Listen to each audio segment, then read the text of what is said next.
आप सभी को राधे राधे, जय श्री कृष्ण। मैं सूर्यकांत द्विवेदी कैवल्य ग्रुप की ओर से आप सभी लोगों का एक बार पुनः से हार्दिक स्वागत करता हूं। आप सभी लोगों का एक बार पुनः से हार्दिक अभिनंदन करता हूं। आज बहुत ही खास जानकारी मैं लेकर के आया हूं, क्योंकि इस जानकारी के बगैर चाहे ज्योतिष के विद्वान हो, तंत्र के विद्वान हो, साधक हो, ब्राह्मण आचार्यगण हो, अगर ये जानकारी व्यवस्थित रूप से नहीं पता है तो समझ लीजिए कि साधनात्मक क्षेत्र परिपूर्ण नहीं हो पाएगा। ठीक है। उसका कारण यह है कि अष्टगंध अपने आप में बहुत कुछ रखता है। अष्टगंध केवल, आप बहुत लोग ये समझेंगे कि केवल यंत्र निर्माण के लिए नहीं है। अष्टगंध की और बहुत सी महत्वपूर्ण बातें हैं जो कि आप लोगों को जाननी चाहिए। ठीक है। और अष्टगंध के कितने फल होते हैं, कितने प्रारूप होते हैं, अगर आप लोग कहेंगे तो मैं उसके लिए व्यवस्थित जानकारी की वीडियो बना दूंगा।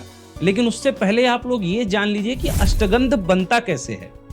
कुछ मोटी मोटी जानकारियां आप लोगों को मैं बता दूं कि अष्टगंध एक मूल बात जो है, आप लोग जानते होंगे कि जब यंत्र बनाया जाता है भोजपत्र पर, और भोजपत्र पर यंत्र बनाया जाता है, ताड़पत्र पर यंत्र बनाया जाता है, सफेद कागज पर भी यंत्र बनाया जाता है, और भी कुछ ऐसे पत्र होते हैं जिन पर यंत्र बनाया जाता है, और उसको कवच यानी कि मादुली में भर करके संबंधित प्रयोग के लिए दिया जाता है। कोई गले में पहनता है, कोई हाथ में पहनता है, कहीं कोई रखने वाला यंत्र होता है, पूजा करने वाला यंत्र होता है, आप लोग जानते हैं। तो अष्टगंध का एक प्रयोग तो यहाँ पर है, पर केवल एक ही प्रयोग है। अष्टगंध के अभी हजारों प्रयोग सुनने आपको बाकी हैं, जो कि आप लोग सुनेंगे तो आप लोगों को लगेगा कि अष्टगंध कितनी बड़ी वस्तु है। अभी एक प्रयोग मैंने आपको बता दिया। यही अष्टगंध अगर आप तिलक लगा करके जाएं तो सर्व जगत वश होता है। इसी अष्टगंध को लगाने से, अष्टगंध को लगाने से शरीर में आकर्षण की मात्रा बढ़ती है। अष्टगंध को लगाने से शरीर रक्षा को प्राप्त होता है, मतलब शरीर की स्वयं रक्षा भी होती है। अष्टगंध को लगाने से कोई भी आप साधना करते हैं तो वो जल्दी सिद्ध होती है। ठीक है। और भी अष्टगंध को लगा करके देवी देवताओं की पूजा करने से जल्दी वो पूजा सफल होती है, मनोकामना जल्दी सिद्ध होती है। ऐसे अष्टगंध की हजारों व्याख्याएं हैं। ठीक है। अगर आप लोग कहेंगे तो एक एक करके वीडियो बनाऊंगा, उसमें कम से कम 10-10 प्रयोग बता दूंगा अष्टगंध के। लेकिन आज सबसे पहले ये समझ लें कि अष्टगंध बनता कैसे है।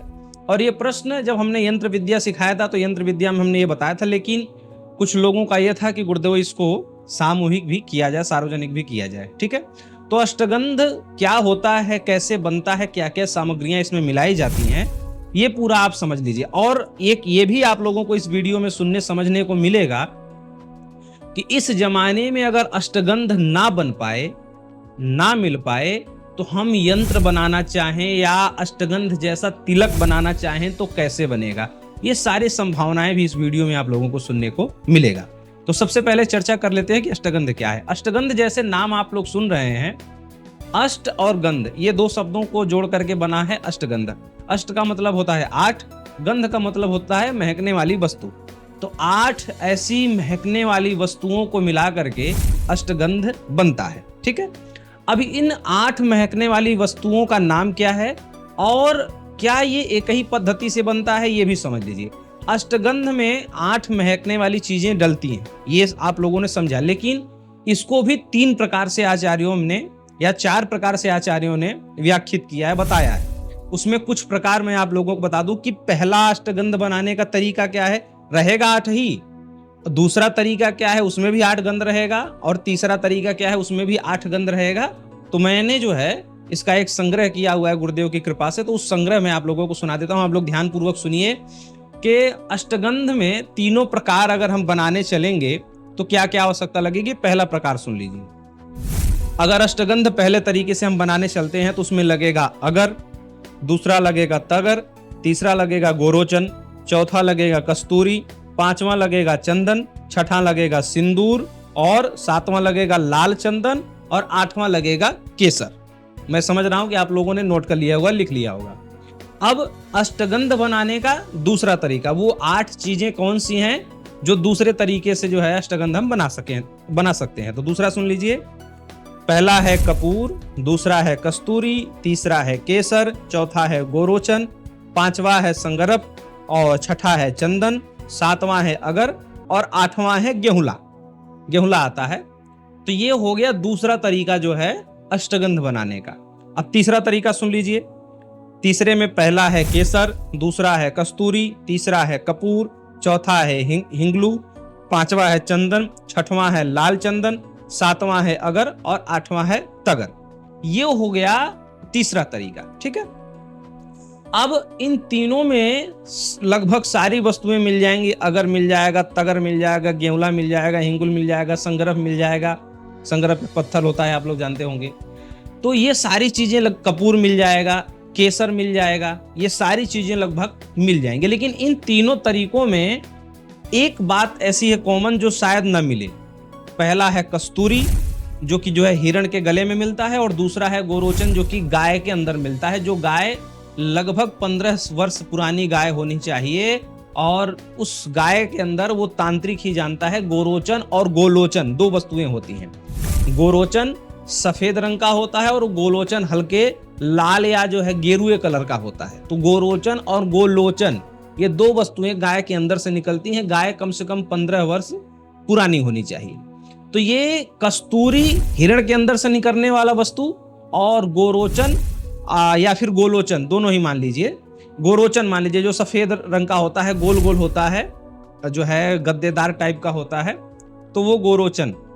ये दो वस्तुएं, इन तीनों ही जो है अष्टगंध बनाने के प्रकारों में है, बताया गया। किसी में कस्तूरी है, किसी में कस्तूरी गोरोचन दोनों है।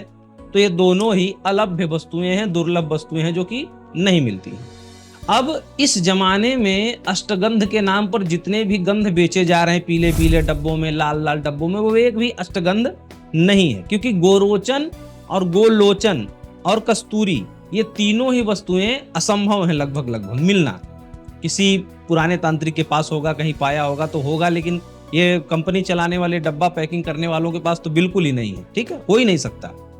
तो अष्टगंध नहीं मिल सकता, गोरोचन, गोलोचन और कस्तूरी ये तीनों वस्तुएं नहीं मिलेंगी, तो फिर अष्टगंध तो सिद्ध ही नहीं हुआ। तो फिर भोजपत्र बनाना या फिर अष्टगंध जैसा तिलक बनाना, ये कैसे संभव हो सकता है आज के जमाने में। ठीक है, तो उसमें भी एक पंचगंध की व्यवस्था बनाई गई कि अगर 2-3 चीजें छोड़ दीजिए, पंचगंध में भी कस्तूरी अनिवार्य है, तो पंचगंध भी नहीं बन सकता। तो फिर अष्टगंध का क्या प्रारूप होगा? अगर भोजपत्र यंत्र या कुछ बनाना होगा तो अष्टगंध या अष्टगंध तिलक लगाना होगा तो क्या करें? देखिए, अष्टगंध तो नहीं बन पाएगा, इस जमाने में लगभग असंभव जैसी वस्तु है, क्योंकि देसी गाय पाली ही नहीं जा रही, देसी गाय काटी जा रही हैं। तो अष्टगंध जो है बनना तो मुश्किल है। और कस्तूरी भी, हिरण को शिकारी किस प्रकार से करना और उसको कैसे कैसे निकालना, वो बड़ा मुश्किल प्रक्रिया है। तो इस समय अगर भोजपत्र का यंत्र कोई बनाना चाहता है और जो है या फिर अष्टगंध जैसा तिलक बनाना चाहता है, तो जितनी भी सुगंधित वस्तुएं हैं, जैसे कि केसर ले लीजिए स्याही बनाने के लिए या फिर तिलक बनाने के लिए, केसर ले लीजिए, अगर ले लीजिए, तगर ले लीजिए, जो है सिंदूर ले लीजिए, हल्दी ले लीजिए, कुमकुम ले लीजिए, और जो है कपूर ले लीजिए, गुलाब का इत्र मिला लीजिए, गंगा जल मिला लीजिए।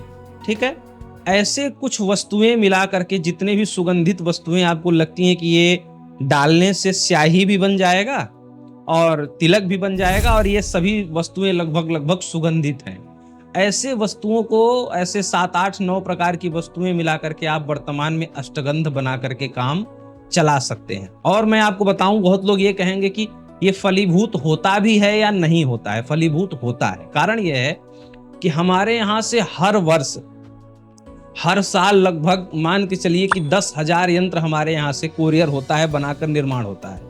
और सभी यंत्रों का आप रिजल्ट जाकर के चैनल पर देख सकते हैं कि इन्हीं गंधों को मिला करके, हाँ कुछ चीजें हैं जो मेरे पास उपलब्ध हैं तो मैं और कुछ प्रयोग करवाता हूँ, लेकिन हमने ये जो आपको मैं यहाँ पर बता रहा हूँ, इस गंध से भी प्रयोग करवा कर देखा है, पूर्ण लाभ मिला हुआ है। ठीक है, आप लोग अगर अष्टगंध तिलक के रूप में या फिर अष्टगंध आप भोजपत्र या यंत्र बनाने के निर्माण के रूप में अगर आप बनाना चाहते हैं, तो जो मैंने जानकारी दी उस अनुसार आप बना सकते हैं। एक बार फिर से बोल देता हूँ, रिपीट कर देता हूँ कि अगर मिला लीजिए चूर्ण करके, तगर मिला लीजिए, कपूर मिला लीजिए, सिंदूर मिला लीजिए, हल्दी मिला लीजिए, केसर मिला लीजिए, और गुलाब का इत्र मिला लीजिए। ठीक है, और गंगा जल मिला लीजिए। ठीक है, ऐसी कुछ मुख्य वस्तुएं, कुमकुम मिला लीजिए, रोली मिला लीजिए। ठीक है, ऐसी कुछ सुगंधित द्रव्यात्मक वस्तुओं को मिला करके वर्तमान समय में अष्टगंध सिद्ध किया जा सकता है। असली जो अष्टगंध की व्याख्या है, गोरोचन और गोलोचन और कस्तूरी, ये 3 वस्तुएं जो है इस समय मिलना असंभव है। और अगर जो है जीव हत्या करके ये कहीं प्राप्त करने की कोशिश करेंगे तो ये हत्या का अपराध भी लगेगा और ये कानूनन दंड भी है। ठीक है, तो ये ना करके अगर सामान्य अष्टगंध की जो मैंने व्याख्या की और फलीभूत होता है, सफल है, सफल करके कितने लोगों को भेज करके, आप सभी लोगों को पता है सौभाग्य लक्ष्मी यंत्र है, महारुद्र कवच है, हजारों की मात्रा में लोग ऑर्डर करते हैं। तो ये बनवा करके देने के बाद ये बता रहा हूँ, कोई ऐसा प्रवचन सुनाने के लिए मैं नहीं आया हूँ। ठीक है, तो ये जानकारी कैसी लगी? अगर जानकारी अद्भुत जो है लगी हो, पहली बार सुनने में लगी हो, लगा हो कि ये साफ स्वच्छ बताया गया है, बिना किसी छल कपट के बताया गया, तो आप लोग चैनल को सब्सक्राइब अवश्य करें, लाइक करें, और कैसी कैसी जानकारियां आप लोग सीखना चाहते हैं आप लोग कमेंट करें, हम जरूर आप लोगों तक वो जानकारी पहुंचाएंगे। और ये जानकारी अगर आप लोग लिखित रूप में प्राप्त करना चाहते हैं तो हमारे वेबसाइट kaivalyaastroworld.com पर आप लोग जाकर के निःशुल्क यही सेम जानकारी हिंदी लिखित माध्यम से आप लोग प्राप्त कर सकते हैं। राधे राधे।